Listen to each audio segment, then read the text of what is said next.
بسم الله الحمد لله نحمده ونستعينه ونستغفره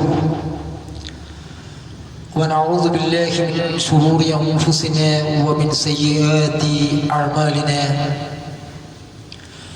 من يهد الله فلا مضل له ومن يضلل فلا هادي له وأشهد أن لا إله إلا الله وحده لا شريك له وأشهد أن محمدًا عبده ورسوله يا أيها الذين آمنوا اتقوا الله حق تقاته ولا تموتن إلا وأنتم مسلمون يا أيها الناس اتقوا ربكم الذي خلقكم من نفس واحدة وخلق منها زوجها وبث منهما رجالا كثيرا ونساء واتقوا الله الذي تساءلون به والأرحام إن الله كان عليكم رقيبا يا أيها الذين آمنوا اتقوا الله وقولوا قولا سديدا يصلح لكم أعمالكم ويغفر لكم ذنوبكم ومن يطع الله ورسوله فقد فاز فوزا عظيما أما بعد فإن أصدق الحديث كتاب الله وأحسن الهدي هدي محمد صلى الله عليه وسلم وشر الأمور محدثاتها وكل محدثة بدعة وكل بدعة ضلالة وكل ضلالة في النار. പ്രിയപ്പെട്ട മുസ്ലിം സഹോദരന്മാരെ, സഹോദരികളെ, അല്ലാഹു സുബ്ഹാനഹു വ തആല സൂക്ഷിക്കുന്ന മുറപ്രകാരം സൂക്ഷിച്ചുകൊണ്ട് ജീവിക്കണമെന്നും മുസ്ലിങ്ങളായി കൊണ്ടല്ലാതെ മരിക്കാതിരിക്കാൻ വേണ്ടിയുള്ള കഠിന പരിശ്രമം എപ്പോഴും വെച്ച് പുലർത്തണമെന്നും ഉണർത്തുകയാണ്. നമുക്കറിയാം, പ്രവാചക സല്ലല്ലാഹു അലൈഹി വസല്ലമയെ സ്നേഹിക്കാത്തവർ അവർ മുസ്ലിങ്ങളല്ല. ആ പ്രവാചക സ്നേഹത്തിന് പല ഭാവങ്ങളും പല മുഖങ്ങളും പല നടപടിക്രമങ്ങളുമുണ്ട്. അതിൽപ്പെട്ട പ്രധാനപ്പെട്ട സംഗതിയാണ് നബി സല്ലല്ലാഹു അലൈഹി വസല്ലമയുടെ കുടുംബത്തിനോടുള്ള സ്നേഹം എന്ന് പറയുന്നത്. പ്രവാചക സ്നേഹം എങ്ങനെയായിരിക്കണം? അതിനൊരു ഹദ്ദുണ്ട്, ഒരു പരിധിയുണ്ട്, ഒരു രീതി നമ്മൾ പഠിപ്പിക്കപ്പെട്ടിട്ടുണ്ട്. അതുപോലെ റസൂലുള്ളാഹി സ്വല്ലല്ലാഹു അലൈഹി വസല്ലമയുടെ സ്നേഹം എങ്ങനെയാണോ പഠിപ്പിക്കപ്പെട്ടത് അതുപോലെ തന്നെയാണ് പ്രവാചക സ്വല്ലല്ലാഹു അലൈഹി വസല്ലമയുടെ കുടുംബത്തോടുള്ള സ്നേഹം എന്ന് പറയുന്നത്. ഇപ്പൊ നബി സല്ലല്ലാഹു അലൈഹി വസല്ലം വളരെ വ്യക്തമായിട്ട് നമുക്ക് പറഞ്ഞു തന്ന ചില സംഗതികളുണ്ട്. ഇപ്പൊ നബി സല്ലല്ലാഹു അലൈഹി വസല്ലമയുടെ മകൾ ഫാത്തിമ റളിയല്ലാഹു അൻഹ, അവരുടെ മക്കളായ ഹസനെ പറ്റിയും ഹുസൈനെ പറ്റിയും നബി സല്ലല്ലാഹു അലൈഹി വസല്ലം പറയുകയുണ്ടായി, മൻ അഹബ്ബൽ ഹസന വൽ ഹുസൈന ഫഖദ് അഹബ്ബനി. ആരാണ് ഹസനെയും ഹുസൈനെയും സ്നേഹിക്കുന്നത്, അവൻ എന്നെ തന്നെയാണ് സ്നേഹിച്ചിരിക്കുന്നത്. വമൻ അഗ്ളഹുമാ ഫഖദ് അബ്ഗളനി. അവൻ ആരോടാണ് അല്ലെങ്കിൽ അവനോട് ആരാണ് ദേഷ്യം പിടിച്ചിരിക്കുന്നത്, കോപിച്ചിരിക്കുന്നത്, അവർ എന്നോടാണ് ദേഷ്യം പിടിച്ചത്, കോപിച്ചിരിക്കുന്നത് എന്ന് പ്രവാചക സല്ലല്ലാഹു അലൈഹി വസല്ലം പറയുകയുണ്ടായി. അതുപോലെ തന്നെ ബറാ ഇബ്നു ആസിബ് റളിയല്ലാഹു അൻഹു പറയുകയാണ്, ഒരിക്കൽ അദ്ദേഹം കണ്ടു, നബി സല്ലല്ലാഹു അലൈഹി വസല്ലം നബി സല്ലല്ലാഹു അലൈഹി വസല്ലമയെ കാണുകയുണ്ടായി. വാലികൾ ഹസൻ ഇബ്നു അലി അലാ ആതിഖി വവയഖൂൻ. നബി സല്ലല്ലാഹു അലൈഹി വസല്ലം ഹസൻ ഇബ്നു അലിയെ തോളിൽ വെച്ചതായിട്ട് ഞാൻ കാണുകയുണ്ടായി എന്ന്. അപ്പോൾ റസൂലുള്ളാഹി സ്വല്ലല്ലാഹു അലൈഹി വസല്ലം ഇങ്ങനെ പറഞ്ഞു, അല്ലാഹുമ്മ ഇന്നി ഉഹിബ്ബു. അല്ലാഹുവേ, ഞാൻ ഈ മകനെ സ്നേഹിക്കുന്നു, ഫഅഹിബ്ബഹു, നീയും സ്നേഹിക്കണമേ എന്ന് പ്രവാചക സല്ലല്ലാഹു അലൈഹി വസല്ലം പറയുകയുണ്ടായി എന്നാണ്. അതുപോലെ തന്നെ ഒരിക്കലേ മറ്റൊരു സഹാബി പറയുകയാണ്, അന്നഹും ഖറജു മഅൻ നബി സല്ലല്ലാഹു അലൈഹി വസല്ലം ഇലാ തആമിൻ ദുഊലഹു. ഒരിക്കൽ നമ്മളെ ഒരാൾ ഭക്ഷണത്തിന് ക്ഷണിച്ചു. അങ്ങനെ ആ ക്ഷണിച്ച വ്യക്തിയുടെ വീട്ടിലേക്ക് നമ്മൾ നടന്നു പോകുമ്പോൾ, വീട്ടിലേക്ക് ഇങ്ങനെ നടന്നു പോകുമ്പോൾ, ഫൈദ ഹുസൈനും യൽഅബു ഫീ സിക്ക. ഹുസൈൻ അദ്ദേഹം ആ കുട്ടിയായിരിക്കുന്ന സമയത്ത് ഒരു സ്ഥലത്ത് ഇങ്ങനെ കളിക്കുകയായിരുന്നു. അപ്പൊ അന്നേരം റസൂലുള്ളാഹി സ്വല്ലല്ലാഹു അലൈഹി വസല്ലം ആളുകളുടെ മുന്നിൽ വന്ന് ആ കുട്ടിയുടെ നേരെ ഇങ്ങനെ കൈനീട്ടി. ഹുസൈൻ റളിയല്ലാഹുവിന്റെ കുട്ടിയായിരിക്കെ തന്നെ അങ്ങോട്ടും ഇങ്ങോട്ടൊക്കെ ഓടാൻ തുടങ്ങി. പ്രവാചക സല്ലല്ലാഹു അലൈഹി വസല്ലം ഹുസൈനെ ഇങ്ങനെ കൽപ്പിച്ചുകൊണ്ട് പിടിച്ചു. എന്നിട്ട് നബി സല്ലല്ലാഹു അലൈഹി വസല്ലം ഒരു കൈ കുട്ടിയുടെ താടി എല്ലിലും മറ്റേ കൈ പിരടിയിലും വെച്ചുകൊണ്ട് പറഞ്ഞു, ഹുസൈനും മിന്നീ വഅന മിൻ ഹുസൈൻ. ഞാൻ ഹുസൈനിൽ നിന്നാണ്, എന്നിൽ നിന്ന് തന്നെയാണ് ഹുസൈനും.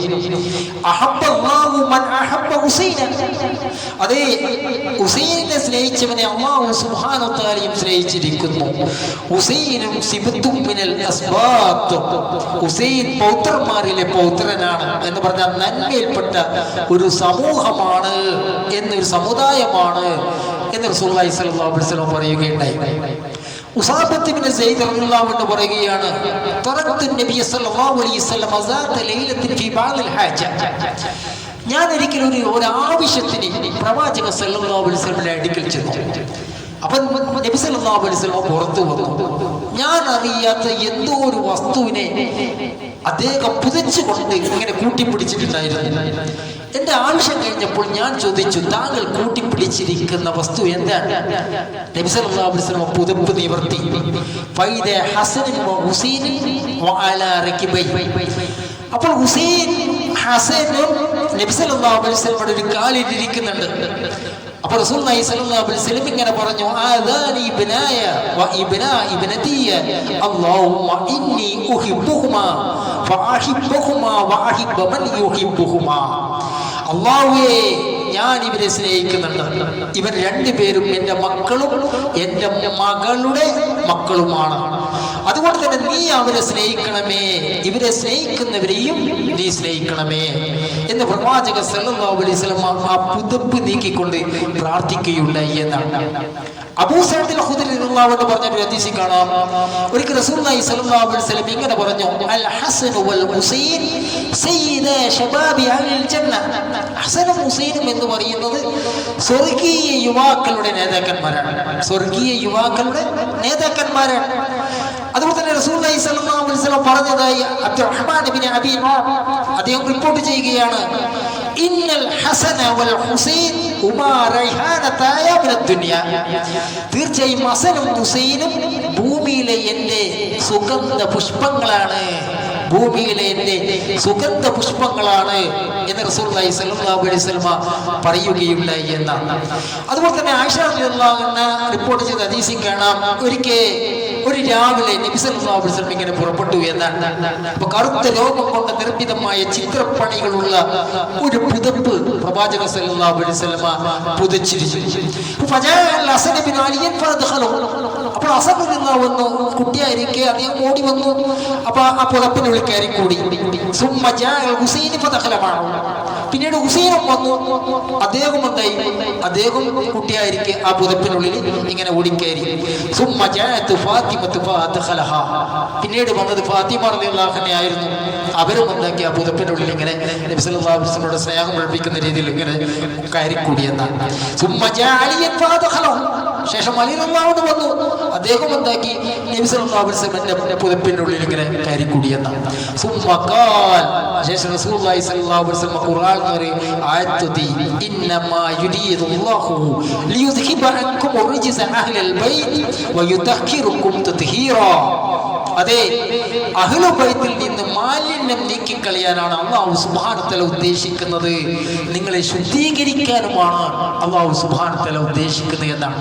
എന്ന് പറഞ്ഞാൽ അഹ്ലുൽ ബൈത്തിൽ നിന്ന് മാലിന്യം നീക്കിക്കളയാൻ, അതുപോലെ തന്നെ നിങ്ങളെ ശുദ്ധീകരിക്കാൻ അല്ലാഹു സുബ്ഹാനഹു വ തആല ഉദ്ദേശിക്കുന്നു എന്ന് പറഞ്ഞാൽ ആ അഹ്ലുൽ ബൈത്തിന്റെ പ്രത്യേകതയാണ് റസൂലുള്ളാഹി സ്വല്ലല്ലാഹു അലൈഹി വസല്ലം അവിടെ എടുത്തു പറയുന്നു എന്നുള്ളതാണ്. സഹോദരന്മാരെ, അഹ്ലുൽ ബൈത്ത് അല്ലെങ്കിൽ ആലുൽ ബൈത്ത് എന്ന് പറഞ്ഞാൽ ആരാണ്? അത് നബി സല്ലല്ലാഹു അലൈഹി വസല്ലം പറഞ്ഞു തന്നിട്ടുണ്ട്. ആലു അലിയിൻ, അത് അലിയുടെ കുടുംബക്കാരാണ്. ആലു അഖീലിൻ, അഖീലിന്റെ കുടുംബക്കാരാണ്. വആലു ജഅഫറിൻ, ജഅഫറിന്റെ കുടുംബക്കാരാണ്. വആലു അബ്ബാസിൻ, അവർ അബ്ബാസിന്റെ കുടുംബക്കാരാണ് എന്ന് റസൂലുള്ളാഹി സ്വല്ലല്ലാഹു അലൈഹി വസല്ലം പറയുകയുണ്ടായി. എന്ന് പറഞ്ഞാൽ ആലു ബൈത്ത് അല്ലെങ്കിൽ അഹ്ലു ബൈത്ത് എന്ന് പറയുന്നത് നബി സല്ലല്ലാഹു അലൈഹി വസല്ലമയുടെ കുടുംബവുമായി ബന്ധപ്പെട്ടതാണ് എന്ന് പ്രവാചക സല്ലല്ലാഹു അലൈഹി വസല്ലം തന്നെ വിശദീകരിച്ചതായി നമുക്ക് കാണാൻ വേണ്ടി സാധിക്കും. സഹോദരന്മാരെ, റസൂലുള്ളാഹി സ്വല്ലല്ലാഹു അലൈഹി വസല്ലമയുമായി ഭൂമിയിൽ ഏറ്റവും സാദൃശ്യമുള്ള വ്യക്തി ആരാണെന്ന് ചോദിച്ചാൽ അനസ് ബിൻ മാലിക് റളിയല്ലാഹു അൻഹു പറയുകയുണ്ടായി, ലം യകുൻ മിൻഹും അഹദുൻ അഷ്ബഹ ബിറസൂലില്ലാഹി സ്വല്ലല്ലാഹു അലൈഹി വസല്ലം മിൻ Hassan bin Ali. Hassan bin അലിയെ പോലെ റസൂലുള്ളാഹി സ്വല്ലല്ലാഹു അലൈഹി വസല്ലമയുമായി സാദൃശ്യമുള്ള ഒരു വ്യക്തിയും ഉണ്ടായിരുന്നില്ല എന്നാണ്. എന്ന് വെച്ചാൽ നബി സല്ലല്ലാഹു അലൈഹി വസല്ലമയുമായി അത്രയധികം സാദൃശ്യമുള്ള വ്യക്തിയായിരുന്നു ആര്? നബി സല്ലല്ലാഹു അലൈഹി വസല്ലമയുടെ മകളായ ഫാത്തിമയുടെ മകനായ ഹസൻ എന്നാണ് നമ്മൾ മനസ്സിലാക്കേണ്ടത്. അതുപോലെ തന്നെ ഹുസൈനെ പറ്റി പറഞ്ഞതായി കാണാൻ സാധിക്കും. അമാ ഇന്നഹു കാന മിൻ അഷ്ബഹിഹിം ബിറസൂലില്ലാഹി സ്വല്ലല്ലാഹു അലൈഹി വസല്ലമ. ഹുസൈൻ റളിയല്ലാഹു അൻഹു ജനങ്ങളിൽ പ്രവാചകരോട് ഏറ്റവും സാദൃശ്യമുള്ളവർ ആയിരുന്നല്ലോ എന്ന് അനസ് ബിൻ മാലിക് പ്രഗൽഭനായ സഹാബി സാക്ഷ്യത്വം വെച്ചതായി നമുക്ക് കാണാൻ വേണ്ടി സാധിക്കും. സഹോദരന്മാരെ, റസൂലുള്ളാഹി സ്വല്ലല്ലാഹു അലൈഹി വസല്ലമയുടെ ചെറിയ ജീവിതത്തിന്റെ നിഖില മേഖലകളിലും ആത്മാൻ വേണ്ടി പ്രയത്നിച്ച സഹാബികൾ. അതുകൊണ്ട് തന്നെ ഇവരോട് അങ്ങേയറ്റത്തെ സ്നേഹവും ബഹുമാനവും വെച്ച് പുലർത്തിയെ നമുക്ക് കാണാൻ വേണ്ടി സാധിക്കും. ഒരിക്കൽ ഹസൻ റളിയല്ലാഹു അൻഹുവിനെ ഉമർ റളിയല്ലാഹു അൻഹു കണ്ടപ്പോൾ തലയിൽ കൈവച്ചുകൊണ്ട് ഇങ്ങനെ പറയുകയുണ്ടായി, ഐ ബുനയ്യ ലൗ ജഅൽത തഅതീനാ വ തഖ്ശാന, നിങ്ങൾ എപ്പോഴും ഞങ്ങളുടെ അടുത്ത് വരികയാണെങ്കിൽ ഇന്നമാ അൻബത ഫീ റൂസിനാ മാ തറ അല്ലാഹു സുമ്മ അൻതും, അല്ലാഹുവാണ് നമ്മുടെ തലയിൽ മുടി മുളപ്പിച്ചത്, പിന്നീട് നിങ്ങളാണ്. അദ്ദേഹത്തിന്റെ തലയിൽ കൈവച്ചുകൊണ്ട് ഉമർ ബിൻ ഖത്താബ് റളിയല്ലാഹു അൻഹു പറഞ്ഞു എന്നാണ്. അതുപോലെ തന്നെ അലി റളിയല്ലാഹു അൻഹു ഉമർ ബിൻ ഖത്താബ് റളിയല്ലാഹു അൻഹു നിശ്ചയിച്ച സാമ്പത്തിക വീതം ഉണ്ടായിരുന്നു, 5000 ദിർഹമായിരുന്നത്. അതേ വിഹിതം തന്നെയായിരുന്നു ഉമർ റളിയല്ലാഹു അൻഹു ഹുസൈൻ റളിയല്ലാഹു അൻഹു നൽകിയെന്നാണ്. ഇപ്പൊ സഹാബിമാരുടെ മക്കൾക്ക് ഉമർ റളിയല്ലാഹു അൻഹു ഒരിക്കലും ഇങ്ങനെ വസ്ത്ര വിതരണം നടത്തുകയുണ്ടായി. അങ്ങനെ വസ്ത്ര വിതരണം നടത്തിയപ്പോൾ സ്വാഭാവികമായിട്ടും ഹുസൈൻ റളിയല്ലാഹു അൻഹുവിനെ കൊടുക്കാനുള്ള വസ്ത്രം ഉമർ റളിയല്ലാഹു അൻഹു കാണുകയുണ്ടായില്ല. അപ്പൊ ഉമർ ബിൻ ഖത്താബ് റളിയല്ലാഹു അൻഹു യമനിലേക്ക് ആളെ നിയോഗിച്ചുകൊണ്ട് പ്രത്യേകമായൊരു വസ്ത്രം ഹുസൈൻ റളിയല്ലാഹു അൻഹു വരുത്തിച്ചെന്നാണ്. എന്നിട്ട് ഉമർ റളിയല്ലാഹു അൻഹു പറയുന്നുണ്ട്, ഇപ്പോഴാണ് എനിക്ക് സമാധാനമായത് എന്ന് അദ്ദേഹം പറയുകയുണ്ടായി എന്നുള്ളത്. അതുപോലെ തന്നെ നബി സല്ലല്ലാഹു അലൈഹി വസല്ലമയുടെ കുടുംബത്തിലുള്ള സ്നേഹം നിലനിർത്താൻ വേണ്ടി മാത്രം ഉമർ ബിൻ ഖത്താബ് റളിയല്ലാഹു അൻഹു അലി റളിയല്ലാഹു അൻഹുവിന്റെയും ഫാത്തിമ റളിയല്ലാഹു അൻഹയുടെയും മകളായ ഉമ്മു കുൽസൂം ബിൻത് അലിയെ കല്യാണം കഴിച്ചതായി നമുക്ക് കാണാൻ വേണ്ടി സാധിക്കും. അതുപോലെ തന്നെ അലി റളിയല്ലാഹു അൻഹുവിന്റെ മക്കൾക്ക് ലൈല ബിൻത് മസ്ഊദിൽ ജനിച്ച മകന് അബൂബക്കർ എന്ന് പേരിട്ടിട്ടുണ്ട് അലി റളിയല്ലാഹു അൻഹു. അതുപോലെ തന്നെ ഉമ്മു ബനിയിൽ ജനിച്ച മകന് ഉസ്മാൻ എന്ന് പേരിട്ടിട്ടുണ്ട്. ഇരുവരും കർബലയിൽ വെച്ച് ഷഹീദായ ആൾക്കാരാണ്. എന്ന് വെച്ചാൽ ഇവർ പരസ്പരം അങ്ങോട്ടും ഇങ്ങോട്ടുമുള്ള സ്നേഹബന്ധങ്ങൾ സഹാബികൾ പരസ്പരം വെച്ചു പുലർത്തിയിരുന്നു. ഇപ്പൊ ഇസ്ലാമിക സമൂഹത്തിലെ കുഴപ്പങ്ങൾ യഥാർത്ഥത്തില് 3ാം ഖലീഫയായ ഉസ്മാൻ റളിയല്ലാഹു അൻഹുവിന്റെ കൊലയോടെയാണല്ലോ ആരംഭിക്കുന്നത്. അപ്പൊ ശേഷം വന്ന അലി റളിയല്ലാഹു അൻഹുവിന്റെ കാലത്ത് മുസ്ലിങ്ങൾ തമ്മിൽ നടന്ന സംഘടനകളുണ്ട്. ഇപ്പൊ ജമാൽ സിഫീൻ യുദ്ധങ്ങൾ, നഹ്ർവാൻ പ്രശ്നങ്ങൾ. അപ്പൊ അങ്ങനെയുള്ള സംഘർഷത്തിലേക്ക് നയിച്ചിരുന്നു. തുടർന്നുണ്ടായി അലി റളിയല്ലാഹു അൻഹുവിന്റെ വധത്തിലേക്ക് അതൊക്കെ കലാശിച്ചു. അങ്ങനെ അലി റളിയല്ലാഹു അൻഹുവിന്റെ വധത്തിന് ശേഷം ഹസൻ റളിയല്ലാഹു അൻഹു ഖലീഫയായത്. അപ്പൊ അലി റളിയല്ലാഹു അൻഹുവിന്റെ കാലത്ത് ഷാമിലെ ഗവർണറായിരുന്ന മുആവിയ റളിയല്ലാഹു അൻഹും അലി റളിയല്ലാഹു അൻഹും തമ്മിലുണ്ടായിരുന്ന പ്രശ്നങ്ങൾ ഹസൻ റളിയല്ലാഹു അൻഹുവിന്റെ ഖിലാഫത്തിലും തലപൊക്കിയിരുന്നു. അപ്പൊ ഇരുഭാഗത്തും സഹാബികൾ തമ്മിൽ ചർച്ച നടത്തി. അപ്പൊ ഹിജ്റ 40-ൽ മഹാനായ ഹസൻ റളിയല്ലാഹു അൻഹു എന്താക്കി, കുഴപ്പങ്ങൾ ഉണ്ടാകണ്ട എന്ന് കരുതിക്കൊണ്ട് സ്ഥാനം ത്യജിച്ചു. മുആവിയ റളിയല്ലാഹു അൻഹു ബൈഅത്ത് ചെയ്തു. മുആവിയ റളിയല്ലാഹു അൻഹു ഖലീഫയായിട്ട് ഹസൻ റളിയല്ലാഹു അൻഹു അംഗീകരിച്ചു. ഇതൊക്കെ സ്വാഭാവികമായ റസൂലുള്ളാഹി സ്വല്ലല്ലാഹു അലൈഹി വസല്ലം മുൻകൂട്ടി പ്രവചിച്ചിട്ടുണ്ടായിരുന്നു. നബി സല്ലല്ലാഹു അലൈഹി വസല്ലമയുടെ ഹദീസിൽ കാണാം, സഅദ് റസൂലുള്ളാഹി സ്വല്ലല്ലാഹു അലൈഹി വസല്ലം മിമ്പർ ഒരിക്കൽ നബി സല്ലല്ലാഹു അലൈഹി വസല്ലം മിമ്പറിൽ വെച്ച് ഇങ്ങനെ പറഞ്ഞു, ഇന്ന ഇബ്നി ഹാദാ സയ്യിദുൻ, എൻ്റെ ഈ മകൻ എന്ന് പറയുന്നത് ജനങ്ങളുടെ നേതാവാണ്. യുസ്രി അല്ലാഹു അലാ യദിഹി ഫഅതൈനി അലീമതൈൻ, അതേ അവന്റെ കൈകളാൽ അല്ലാഹു സുബ്ഹാനഹു വ തആല 2 വലിയ വിഭാഗങ്ങൾക്കിടയിൽ രഞ്ജിപ്പുണ്ടാക്കുമെന്ന് റസൂലുള്ളാഹി സ്വല്ലല്ലാഹു അലൈഹി വസല്ലം മുൻകൂട്ടി പ്രവചിച്ചിട്ടുണ്ടായിരുന്നു.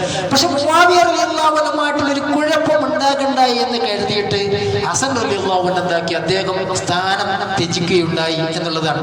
യഥാർത്ഥത്തിൽ ഇവിടെ മനസ്സിലാക്കുന്ന ഒരു വസ്തുതയുണ്ട്. മുആവിയ റളിയല്ലാഹു അൻഹുവിനെ ഖിലാഫത്ത് പരിപൂർണമായി അന്ന് യുദ്ധം ഒഴിവാക്കിക്കൊണ്ട് അന്ന് ഹസൻ റളിയല്ലാഹു അൻഹുവിന്റെ കൂടെ ഉണ്ടായിരുന്ന യുവാക്കളായ സഹാബികൾ മുആവിയ റളിയല്ലാഹു അൻഹുവിനെ പൂർണ്ണമായി അംഗീകരിച്ചപ്പോൾ അവര് വെച്ച് പുലർത്തിയ ഒരു കാഴ്ചപ്പാട്, ഒരു ഉടമ്പടിയും ഉണ്ടായിരുന്നു. എന്തായിരുന്നു? മുആവിയ റളിയല്ലാഹു അൻഹുവിന്റെ മരണശേഷം സ്വാഭാവികമായി സ്വാഭാവികമായും അന്ന് ജീവിച്ചിരിക്കുന്ന സഹാബികൾ ആരാണോ അവർ ഒരു ശൂറ കൂടി അവരിൽ നിന്നോ പുറത്തോ ആണ് ഒരു ഖലീഫയെ നിശ്ചയിക്കേണ്ടത് എന്ന തീരുമാനപ്രകാരം തന്നെയായിരുന്നു അന്ന് ഹസൻ റളിയല്ലാഹു അൻഹു ത്യാഗം ഒഴിവാക്കിക്കൊണ്ട് മുആവിയയ്ക്ക് ഭരണത്തിന്റെ പൂർണ്ണമായ അധികാരം വിട്ടൊഴിഞ്ഞത്. ഏകദേശം 29 വർഷവും 6 മാസവുമായിരുന്നു 4 ഖലീഫമാരുടെ ഖുലഫാ റാഷിദീങ്ങളുടെ ഭരണകാലഘട്ടം. ശേഷം 6 മാസം ഹസൻ റളിയല്ലാഹു അൻഹു ഭരണം നടത്തുകയുണ്ടായി. അതും നബി സല്ലല്ലാഹു അലൈഹി വസല്ലം മുൻകൂട്ടി പറഞ്ഞതായി കാണാൻ വേണ്ടി സാധിക്കും. അൽ ഖിലാഫത്തു ഫീ ഉമ്മത്തി 30 സന.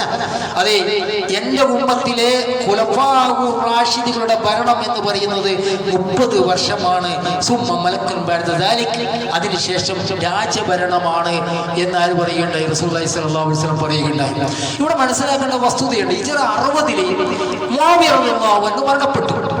സ്വാഭാവികമായും പിൻഗാമിയായിട്ട് നിശ്ചയിക്കേണ്ടത് ആരെയാണ്? ഒരു പ്രത്യേക വ്യക്തിയല്ല, അന്ന് ജീവിച്ചിരിക്കുന്ന സഹാബികളെയായിരുന്നു നിശ്ചയിക്കേണ്ടിരുന്നത്. പക്ഷെ അദ്ദേഹം യസീദ് ബിൻ മുആവിയ നിശ്ചയിച്ചു കൊണ്ടായിരുന്നു കടന്നുപോയത്. യസീദിന് അന്ന് 34 വയസ്സായിരുന്നു. അതുകൊണ്ട് തന്നെ അന്ന് ഉണ്ടായിരുന്ന റസൂലുള്ളാഹി സ്വല്ലല്ലാഹു അലൈഹി വസല്ലം കാലത്ത് ഉണ്ടായിരുന്ന ചെറുപ്പക്കാരായും യുവാക്കളായിട്ടും ജീവിച്ചു വളർന്ന ആ സഹാബികൾ ഈ യസീദ് ബിൻ മുആവിയെ ഖലീഫയായി നിശ്ചയിച്ച മുആവിയ റളിയല്ലാഹു അൻഹുവിന്റെ നടപടിയെ അംഗീകരിച്ചില്ല. അതിൽ പ്രഗൽഭരായ സഹാബികൾ ഉണ്ടായിരുന്നു. അബ്ദുല്ലാഹി ഇബ്നു സുബൈർ ഉണ്ടായിരുന്നു, ഹുസൈൻ റളിയല്ലാഹു അൻഹു ഉണ്ടായിരുന്നു, അബ്ദുല്ലാഹി ഇബ്നു അബ്ബാസ് ഉണ്ടായിരുന്നു, അബൂബക്കർ സിദ്ദീഖിന്റെ മകൻ അബ്ദുറഹ്മാൻ ഉണ്ടായിരുന്നു. ഇവരൊക്കെ ഉണ്ടായിരുന്നു. അബ്ദുല്ലാഹി ഇബ്നു സുബൈറും ഹുസൈൻ റളിയല്ലാഹു അൻഹു എന്താക്കി? മക്കയിലേക്ക് പോയി ഈ മുആവിയ അംഗീകരിക്കാതെ മക്കയിൽ പോയി താമസിക്കാനുണ്ടായത്. സ്വാഭാവികമായും മുആവിയുടെ മകൻ യസീദ് ഇബ്നു മുആവിയെ ഹുസൈൻ അംഗീകരിച്ചിട്ടില്ല എന്നത് അലി റളിയല്ലാഹു അൻഹുവിന്റെ ഭരണസിരാ കേന്ദ്രമായിരുന്ന കൂഫയിലെ ജനങ്ങൾ അവർ അറിഞ്ഞു. ഇങ്ങനെ ഹുസൈൻ മുആവിയെ അംഗീകരിച്ചില്ല. അതുപോലെ തന്നെ നബി സല്ലല്ലാഹു അലൈഹി വസല്ലം പല സഹാബികൾ, ചെറുപ്പക്കാരുന്ന സഹാബികൾ, അന്ന് കുറച്ച് വയസ്സുണ്ടാവും, അവരാരും അംഗീകരിച്ചിരുന്നില്ല എന്ന് കൂഫക്കാർ അറിഞ്ഞു. സ്വാഭാവികമായിട്ട് അവരെന്താക്കി? കൂഫക്കാർ ഹുസൈൻ റളിയല്ലാഹുവിന് കത്ത് എഴുതാൻ വേണ്ടി തുടങ്ങി. നിരന്തരം കത്തുകൾ എന്നാണ്. എന്തിന്? നിങ്ങളിങ്ങനെ കൂഫയിലേക്ക് വരണം. കാരണം അലി റളിയല്ലാഹു അൻഹു വഫാത്തായതും അദ്ദേഹം ഭരണ കേന്ദ്രമായി തെരഞ്ഞെടുത്തതും ഇറാഖിലെ കൂഫയായിരുന്നു. അപ്പൊ ആ കൂഫയിലെ ജനങ്ങൾ ഹുസൈൻ റളിയല്ലാഹു അൻഹുവിനെ ക്ഷണിച്ചു. നിങ്ങൾ ഇങ്ങോട്ടേക്ക് വരണം, നമ്മൾ നിങ്ങളെ ഒന്നടങ്കം ബയ്യത്ത് ചെയ്യാം. നിങ്ങൾക്ക് രക്തം വേണമെങ്കിൽ രക്തം ഇതാ, ശരീരം വേണമെങ്കിൽ ശരീരം ഇതാ, ജീവൻ വേണമെങ്കിൽ ജീവൻ ഇതാ, ഞങ്ങൾ തയ്യാറാണ് എന്ന രീതിയിൽ ദിനം പ്രതി 60ഓളം എഴുത്തുകൾ ഹുസൈൻ റളിയല്ലാഹു അൻഹുവിന് ലഭിച്ചുകൊണ്ടിരുന്നു എന്നാണ്. ഇന്നത്തെ പോലെയല്ല, വാട്സപ്പ് സന്ദേശമല്ല, അതുപോലെ തന്നെ കത്ത് പോസ്റ്റ് ചെയ്യുന്ന സംവിധാനമല്ല. ഒരു കത്തും കൊണ്ട് ഒട്ടകപ്പുറത്തോ മറ്റോ ദൂതൻ അവിടെ ചെന്നെത്തണം. അതിന് മാസങ്ങളോടെടുക്കും, ദിവസങ്ങളോടെടുക്കും. അങ്ങനെയുള്ള നിരന്തരമുള്ള കത്തുകൾ ഹുസൈൻ റളിയല്ലാഹു അൻഹുവിന് ലഭിച്ചപ്പോൾ എന്താണ് കൂഫയിലെ യാഥാർത്ഥ്യം എന്ന് മനസ്സിലാക്കാൻ വേണ്ടി അദ്ദേഹം എന്താക്കി? അദ്ദേഹത്തിന്റെ പിതൃവ്യപുത്രനായ മുഹമ്മദ് ഇബ്നു അഖീൽ ഇബ്നു അബീ ത്വാലിബ് റളിയല്ലാഹു അൻഹുവിനെ കൂഫയിലേക്ക് അയച്ചു. അപ്പൊ അദ്ദേഹം കൂഫയിൽ ചെന്നു. ആനി ബിൻ ഉർവയുടെ റളിയല്ലാഹു അൻഹുവിന്റെ വീട്ടിൽ താവളടിച്ച് കൂഫക്കാരായ ജനങ്ങളുമായിട്ട് ചർച്ച നടത്തി. എന്താണ് ഇവിടുത്തെ അവസ്ഥ? 18,000 വരുന്ന കൂഫ നിവാസികൾ അദ്ദേഹത്തിന്റെ അടുത്ത് വന്നിട്ട് അനുസരണ പ്രതിജ്ഞ ചെയ്തു എന്നാ. എന്തത്? ഹുസൈൻ വരികയാണെങ്കിൽ ഞങ്ങൾ അദ്ദേഹത്തിനെ ഖലീഫയായിട്ട് തിരഞ്ഞെടുക്കാൻ തയ്യാറാണ്, എന്തു സമർപ്പിക്കാൻ തയ്യാറാണ്, രക്തം വേണമെങ്കിൽ രക്തം, ജീവൻ വേണമെങ്കിൽ ജീവൻ, അദ്ദേഹത്തിന് വേണ്ടി ഞങ്ങൾ ത്യജിക്കാൻ തയ്യാറാണ് എന്ന് കൂഫ നിവാസികൾ ഒന്നടക്കം ഈ മുസ്ലിമിനോ അക്കീലിന്റെ അടുത്ത് വന്നിട്ട് അവർ ഒന്നടക്കം സമ്മതിക്കേണ്ടേ. അപ്പൊ സ്വാഭാവികമായിട്ടും മുസ്ലിം കത്ത് എഴുതി ആർക്ക്? ഹുസൈൻ റളിയല്ലാഹു അൻഹു. അമ്മാ ബഅദ് ഫഇന്ന റായിദ ലാ യുകസിബു അഹ്ലഹു വഖദ് ബായഅനി മിൻ അഹ്ലി الكوفة 8,000 فأجل الإقبال حين يأتيك كتابي هذا فإن الناس كل معك ليس لكم في آل معاوية رعي ولا هوى. സ്വാഭാവികമായും മുആവിന്റെ കുടുംബത്തിനെ ഈ കൂഫക്കാർ ആരും ഇഷ്ടപ്പെടുന്നില്ല, യസീദിനെ ആരും ഇഷ്ടപ്പെടുന്നില്ല. ഇവിടെയുള്ള ജനങ്ങളൊക്കെയും താങ്കളുടെ കൂടെയാണ്. അതുകൊണ്ട് തന്നെ എഴുത്ത് കിട്ടിയ കൂട്ടനെ എത്രയും പെട്ടെന്ന് താങ്കൾ എന്ത് ചെയ്യണം? താങ്കൾ കൂഫയിലേക്ക് തിരിക്കണമെന്ന് മുസ്ലിമിനോ അഖീൽ ആർക്ക് കത്തെഴുതി? ഹുസൈൻ റളിയല്ലാഹു അൻഹു കത്തെഴുതി. അപ്പൊ ആ കത്ത് കിട്ടിയ ഹുസൈൻ റളിയല്ലാഹു അൻഹു എന്താക്കി? ഹിജ്റ 60 ദുൽഹിജ്ജ 8 കൂഫയിലേക്ക് പുറപ്പെട്ടു. ഈ വിവരം യസീദ് ഇബ്നു മുആവിയ ഷാമിലെ ഗവർണർ, ഷാമിലെ ഖലീഫയായിരുന്ന, ഷാമിലെ ഭരണാധികാരിയായിരുന്ന, അല്ലെങ്കിൽ ഇസ്ലാമിന്റെ ലോകത്തെ ഭരണാധികാരം കൈകാളുന്ന യസീദ് ഇബ്നു മുആവിയ അറിഞ്ഞു. അപ്പൊ കൂഫക്കാർ ഹുസൈനെ ഖലീഫയാക്കാൻ വേണ്ടി നിശ്ചയിക്കുന്നു, അവർ ഒരുങ്ങുന്നുണ്ട് എന്നുള്ള വിവരം അദ്ദേഹം അറിഞ്ഞപ്പോ അന്ന് കൂഫ ഗവർണറായിരുന്ന സഹാബിയായിരുന്ന നുഅ്മാൻ ഇബ്നു ബഷീർ ഉണ്ടായിരുന്നു. നുഅ്മാൻ ഇബ്നു ബഷീർ അദ്ദേഹത്തിന്റെ പിതാവ് ബദറിൽ വെച്ച് ഷഹീദായ ആളാണ്. അദ്ദേഹം സ്വാഭാവികമായിട്ടും റസൂലുള്ളാഹി സ്വല്ലല്ലാഹു അലൈഹി വസല്ലമയുടെ കുടുംബത്തോട് സ്നേഹം കാണിക്കുന്ന ആളാണ്. അപ്പൊ അന്നുണ്ടായിരുന്ന കൂഫയിലുണ്ടായിരുന്ന ഗവർണറെ മാറ്റി ബസറയിലെ ഗവർണറായിരുന്ന ഇബ്നു സിയാദിനെ ഗവർണറാക്കി.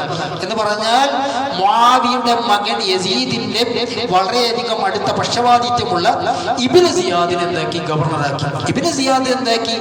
Annie bin Urwa. അപ്പൊ ആനി ബിൻ ഉർവന്റെ വീട്ടിലായിരുന്നു ഈ മുസ്ലിമിന് അക്കീലും ഹുസൈൻ റളിയല്ലാഹുവിനെ സപ്പോർട്ട് ചെയ്യുന്ന ജനങ്ങളൊക്കെ തമ്മിടിച്ചിരുന്നത്.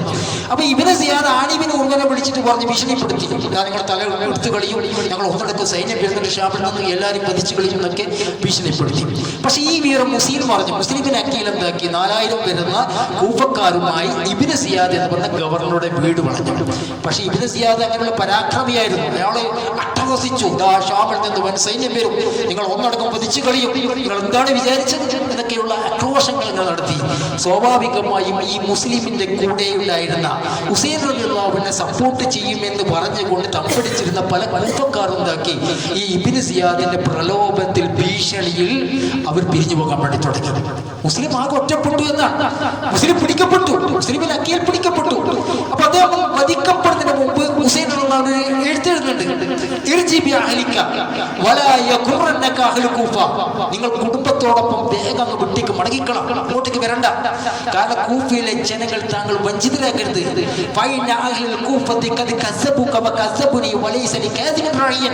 കൂഫയിലെ ജനങ്ങൾ പറഞ്ഞാൽ എന്നെ പറ്റിച്ചിരിക്കുന്നു, താങ്കളെയും പറ്റിച്ചിരിക്കുന്നു, അവർ ചതിയന്മാരാണ്, താങ്കളുടെ പിതാവിനെ കൊന്ന ആൾക്കാരാണ്.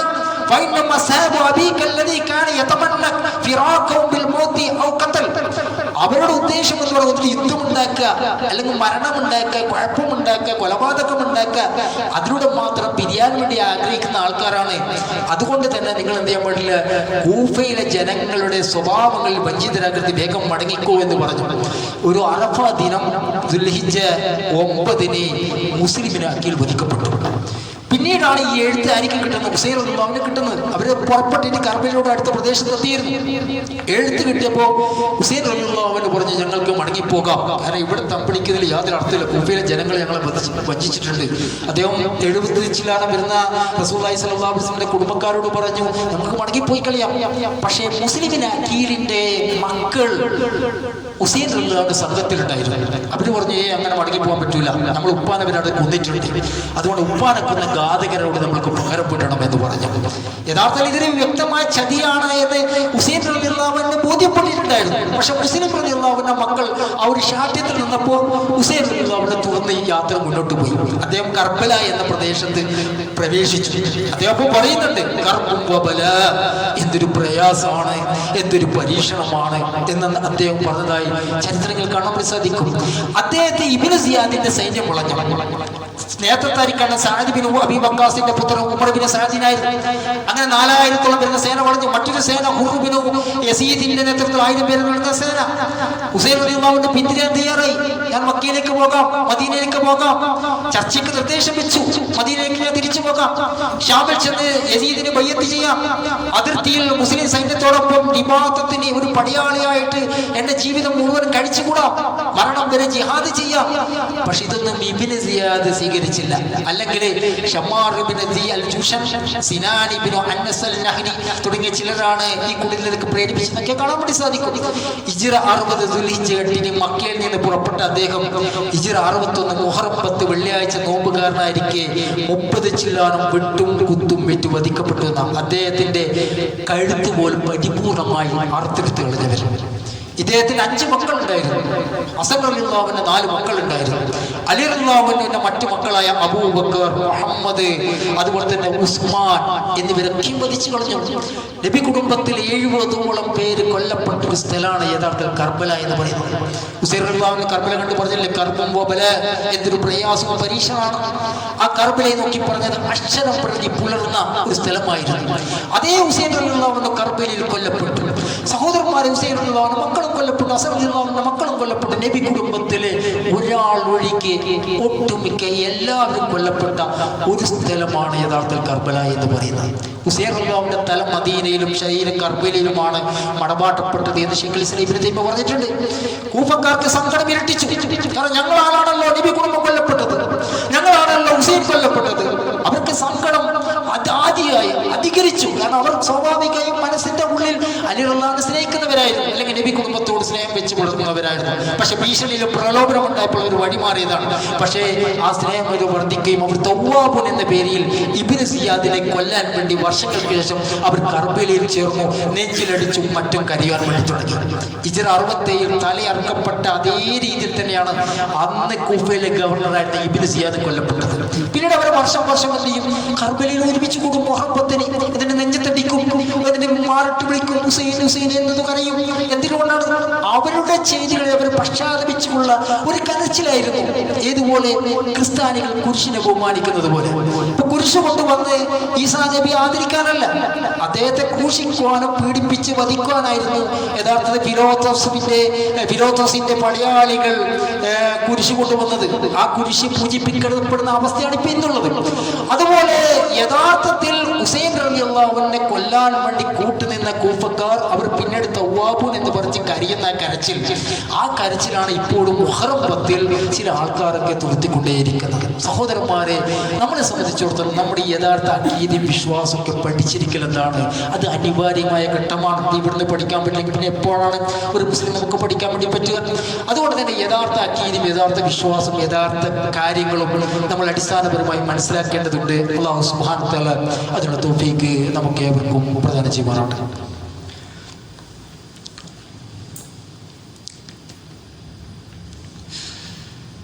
അൽഹംദുലില്ലാഹി റബ്ബിൽ ആലമീൻ. യാ അയ്യുഹല്ലദീന ആമനൂ തഖുല്ലാഹ്. പ്രിയപ്പെട്ട വിശ്വാസികളെ, അല്ലാഹു സുബ്ഹാനഹു വ തആല സൂക്ഷിക്കുന്ന മുറപ്രകാരം സൂക്ഷിക്കണമെന്ന് ഉണർത്തുകയാണ്. നമ്മൾ മനസ്സിലാക്കേണ്ട വിഷയം, മഹാനായ മുഹമ്മദ് മുസ്തഫ സല്ലല്ലാഹു അലൈഹി വസല്ലം അദ്ദേഹം അള്ളാഹുവിൻ്റെ പ്രവാചകനാണ്.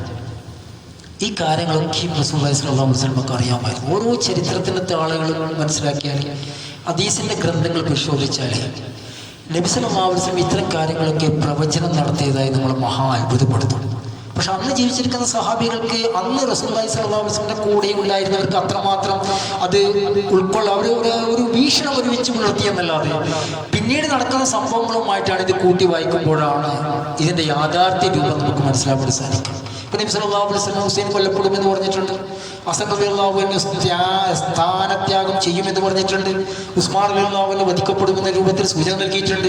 ഈ രൂപത്തിലൊക്കെ നബി സല്ലല്ലാഹു അലൈഹി വസല്ലം പ്രവചിച്ചതായി കാണാൻ വേണ്ടി സാധിക്കും. ഒരിക്കൽ റസൂലുള്ളാഹി സ്വല്ലല്ലാഹു അലൈഹി വസല്ലം ഇങ്ങനെ ഉമ്മു സലമയുടെ വീട്ടിലിരിക്കുമ്പോൾ റസൂലുള്ളാഹി സ്വല്ലല്ലാഹു അലൈഹി വസല്ലം ആ വാതിലിങ്ങ് അടച്ചേക്ക്.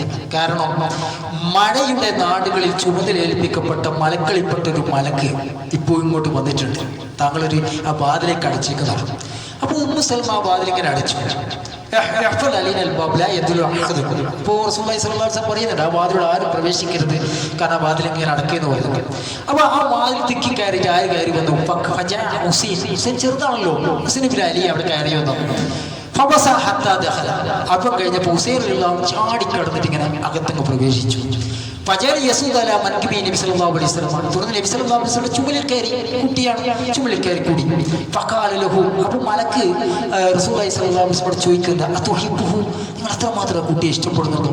അപ്പോൾ നബി സല്ലല്ലാഹു അലൈഹി വസല്ലം പറഞ്ഞു, ഞാൻ ആ കുട്ടിയെ ഇഷ്ടപ്പെടുന്നുണ്ട്. അപ്പോൾ റസൂലുള്ളാഹി സ്വല്ലല്ലാഹു അലൈഹി വസല്ലമയോട് ആ മലക്ക് പറയുകയുണ്ടായി, താങ്കളുടെ സമുദായം ഇവനെ വധിച്ചു കഴിയും. ശ്രദ്ധിക്കേണ്ട വിഷയം, താങ്കളുടെ സമുദായം പുറത്തുനിന്നുള്ള ആളല്ല, താങ്കളുടെ സമൂഹം ഇവനെ വധിച്ചു കഴിയുമെന്ന്.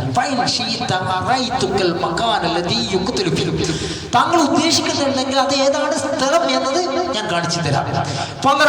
അതിനെ മലക്ക് അടിച്ചു എന്നാണ്. എന്നിട്ട് കുറച്ച് മണ്ണെടുത്തു ഒരു ചുവന്ന മടായിരുന്നു. ആ മണ്ണ് കാണിച്ചു കൊടുത്തി, ഈ സ്ഥലത്ത് വെച്ചിട്ടാണ് മരിക്കപ്പെടുക എന്ന് പറഞ്ഞു, ഇവൻ കൊല്ലപ്പെടുക എന്ന് പറഞ്ഞു. അപ്പൊ പിന്നീട് ഉമ്മു സലമ എന്താക്കി, ആ മണ്ണ് എടുത്തിട്ട് അദ്ദേഹത്തിന്റെ കോലയും ഈ ഡ്രസ്സിൽ ഇരിക്കുന്ന കോന്തലെന്ന് പറയില്ല, അതിലേക്ക് ചുറ്റിക്കെട്ടിയെന്നാണ്. അപ്പൊ ഇത് റിപ്പോർട്ട് ചെയ്ത് സാബിത്ത് റളിയല്ലാഹു അൻഹു പറയുന്നത്, ആ കൊല്ലപ്പെടുന്ന സ്ഥലം ഞങ്ങൾ പറയാറുണ്ട് അത് കർബലയാണ് എന്ന് ഞങ്ങൾ പറയാറുണ്ട് എന്ന്. സഹോദരന്മാരെ, ശൈഖുൽ ഇസ്ലാം ഇബ്നു തൈമിയ്യ റഹിമഹുല്ലാഹ് പറഞ്ഞൊരു കാര്യമുണ്ട്, ഹുസൈനെ കൊന്ന ആൾക്കാരുണ്ടല്ലോ, കൊല്ലാൻ വേണ്ടി സഹായിച്ച ആൾക്കാരുണ്ടല്ലോ, അല്ലെങ്കിൽ അതിൽ സംതൃപ്തിപ്പെട്ട ആൾക്കാരുണ്ടല്ലോ,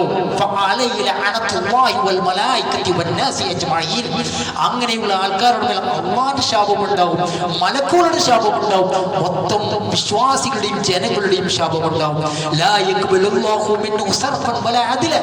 ഒന്നും അവരിൽ നിന്ന് അല്ലാഹു സുബ്ഹാനഹു വ തആല സ്വീകരിക്കുകയില്ല. അതേ വിശദീകരിക്കാൻ ഹുസൈൻ റളിയല്ലാഹു അൻഹു കൊന്നത് എന്ന് പറഞ്ഞ അങ്ങേറ്റത്തെ വലിയ ദുരന്തമാണ്. ഉസ്മാൻ റളിയല്ലാഹു അൻഹു മുമ്പ് കൊന്നിരുന്നു. ഈ ഉമ്മത്തിലുള്ള ഏറ്റവും വലിയ പരീക്ഷണങ്ങളാണ് ഈ കൊലപാതകങ്ങളൊക്കെ. ഇവരൊക്കെ കൊന്നത് ജനങ്ങളിൽ വെച്ച് ഏറ്റവും മോശന്മാരായ ആൾക്കാരാണ്. പക്ഷെ ഒരു കാര്യമുണ്ട്, ഹുസൈനെ കൊന്നത് ഏറ്റവും വലിയ പാപമാണ് എന്ന കാര്യത്തിൽ ഒരു സംശയമില്ല.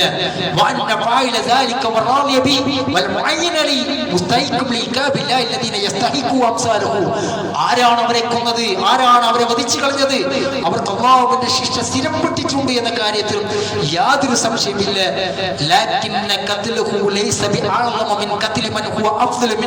പക്ഷേ ഹുസൈൻ റളിയല്ലാഹു അൻഹുവിന്റെ കൊലപാതകമാണ് മറ്റുള്ള വധിക്കപ്പെട്ടവരെക്കാൾ മഹത്വം എന്നത് അങ്ങനെ പറയാൻ വേണ്ടി പാടില്ല.